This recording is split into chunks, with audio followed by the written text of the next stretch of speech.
book lovers, it's Jenny at Julia Baby Jen, and today I'm going to be talking about A Study in Charlotte by Brittany Cavallaro.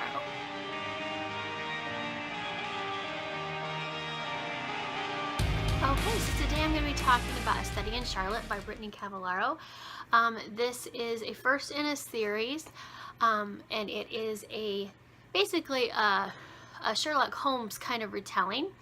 And basically it takes place in our world, present day world, but with a little bit of an alternative thing. It plays with the idea that Holmes and Watson actually did exist and solve mysteries, and Sir Conan Doyle was their agent, and Watson actually wrote the stories, but then he used his name as the author of the story. So that's kind of the idea. And then throughout the years, the descendants of Watson and Holmes kind of end up teaming up and working together, and they're an awful lot like the counterparts. So this is present day. So we're following Charlotte Holmes and Jamie Watson, who are descendants of Holmes and Watson, the original ones.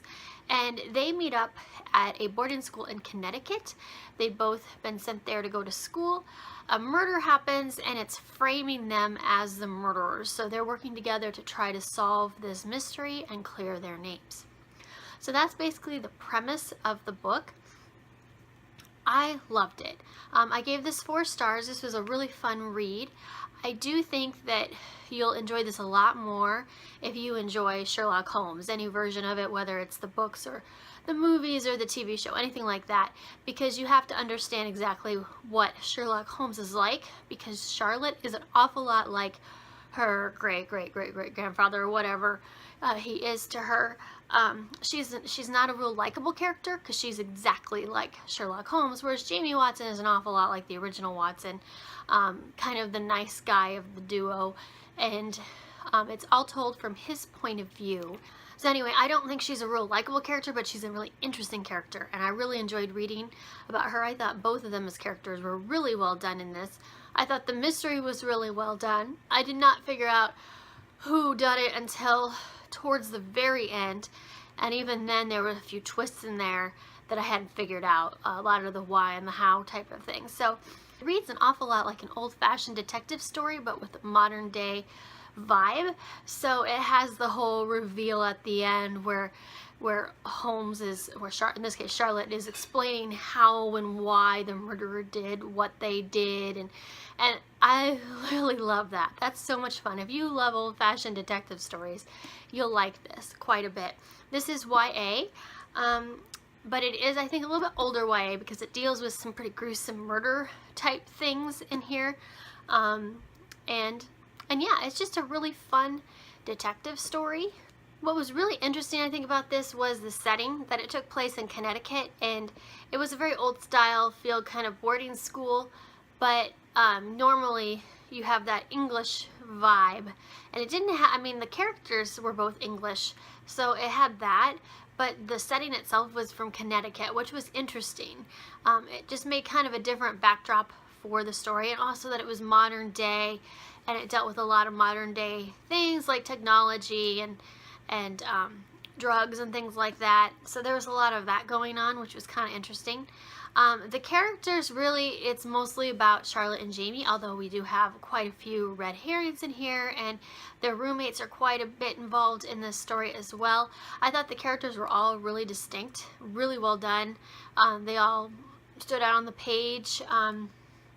It was a really good character-driven story as far as definitely about Charlotte and Jamie, and their relationship was really interesting as well, because they start out, Jamie just wants her to be his best friend. He doesn't really have a lot of friends, and he's sure that with the years of the Holmes and the Watsons working together that they're going to be best friends, but she really doesn't want a lot to do with him at first, but that's pretty typical for a Holmes attitude. They're very solitary people, very hermit, like self-sufficient. They don't want a lot of help. So, and she's been solving mysteries in London for years, and Jamie really hasn't. So this is his very first mystery, so he's kind of a novice at all of this, although he is very smart. He does definitely lend his hand to things, but she doesn't really believe in him at first. So the relationship is interesting because it starts out with kind of a hate vibe from her, and he's like kind of infatuated with her as far as not really necessarily in love, but as a person, as a friend, he's kind of obsessed with her and he wants them to be best friends. He has all these fantasies about it, so it's kind of interesting in that way too. And then the mystery itself was really good, I thought. It definitely was, you never knew what was going to happen next because there was more than one murder in this. It kept getting more and more complicated, and the police get more involved, and they're definitely very much in danger throughout the entire book, not only from the murderer or murderers, but also by the local police who are looking just for an excuse to arrest them at any given time. They don't believe in Charlotte Holmes' ability to solve mysteries because she's just a kid. So she offers to help them and they don't want her help. So she's kind of going renegade, and they're trying to take her down any way they can. They definitely believe that she did it. So so that's kind of interesting as well. So overall, this is a good story. I think my only gripe is it did take a little bit to get into the story. Like I said, I think that if you like Sherlock Holmes, you're going to like this a lot more. If you like mysteries, I think you'll get into it as well. But if you're not a big mystery lover or a big Sherlock Holmes lover, this probably is not going to be the book for you. I myself love mysteries and I love Sherlock Holmes, so yeah, definitely a solid 4-star read for me. Leave me comments below if you've read this and what your thoughts are, or what you think about Holmes in general, Sherlock Holmes, or mysteries. I hope everyone has a good day, and I will talk to you later. Bye.